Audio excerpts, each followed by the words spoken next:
What's up YouTube? Chidi here, back at it again. May bago tayong update guys. Crypto Blades Kingdom, if you remember that, yung bagong gameplay nila, 'di ba? Nagsa-start na sila magbenta ng land and baka interesado kayo na bumili ng land ninyo habang mura pa. Pakita ko sa inyo yung mga videos na ni-launch nila.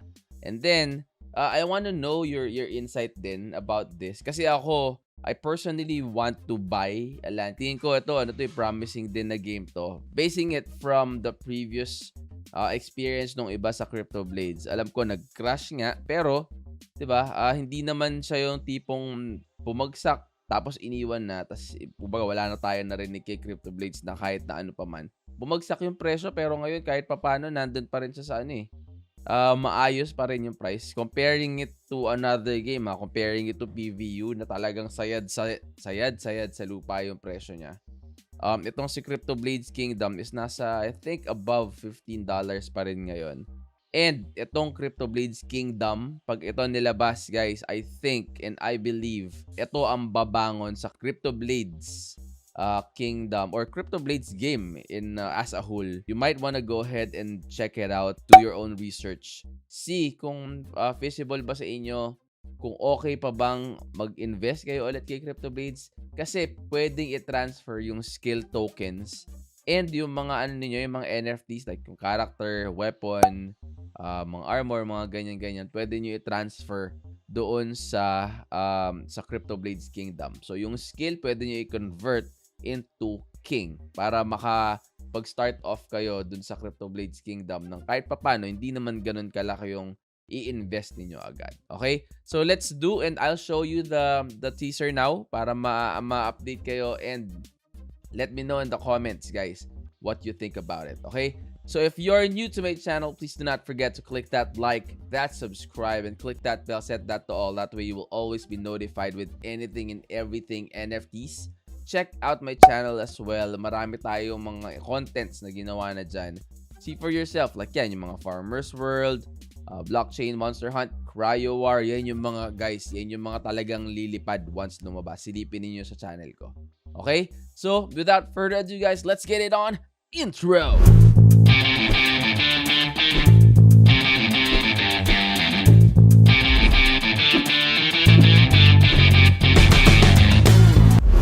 So, play natin tong video na nakuha natin kay Crypto Blades and papakita ko sa inyo kung ano yung mga ilalabas nila about sa land. Okay, let's go. Crypto Blades Kingdom. You know. Yes. Very expensive. A lot of land participated in our ID. Yan, ilalabas na nila. Private and public sale, ilalabas na sila guys. And but that comes with big benefits, challenges, resources. Yeah guys, and sabi ko sa inyo, check that out. Medyo mahal lang yung tier 3 guys. So sana yan, kaya lang mahal. So out of budget, ayun, $4,000. Tapos sa public, 5,000 na. Ito yung sa private. Ito guys, ito gusto ko to. Bibili ako nito. Itong land, yung tier 2. Tier 1, siguro, dalawa. Siguro magdadalawang tier 2 ako at saka dalawang tier 1. Sorry. Ito, grabe naman na to. True Kingdom by Becoming yung mga yan. Tignan nyo, para maging baron ka, medyo mataas. 158,000, wala akong ganyan kalaki pera. So, ito count. So, maging count, 286,000. Then, Duke, 441k. Dude, napakayaman mo. May ganyan po. Diba? O, Emperor, 635k. Buy land with that. Win and prosper in our field versus game. League of Rain game. Available for purchase. And you miss out the private, you'll get a second chance. Scavenge the remaining land our publics. So I think meron pa rin matitira dyan, guys.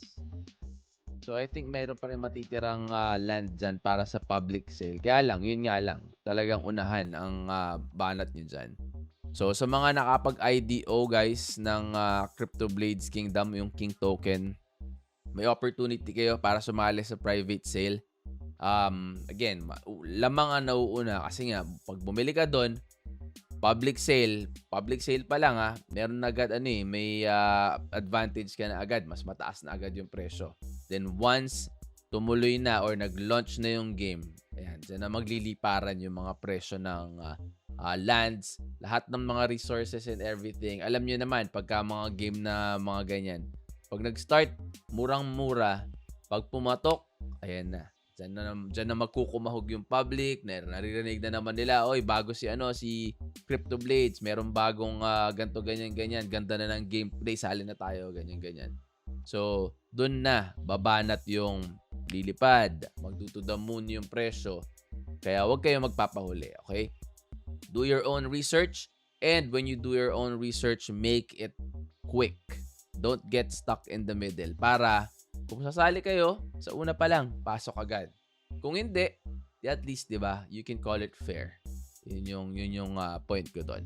Okay? So again, if you're new to my channel, guys, please do not forget to click that like, that subscribe, and click that bell. Set that to all. That way, you will always be notified with everything and anything NFTs, mga announcements and updates.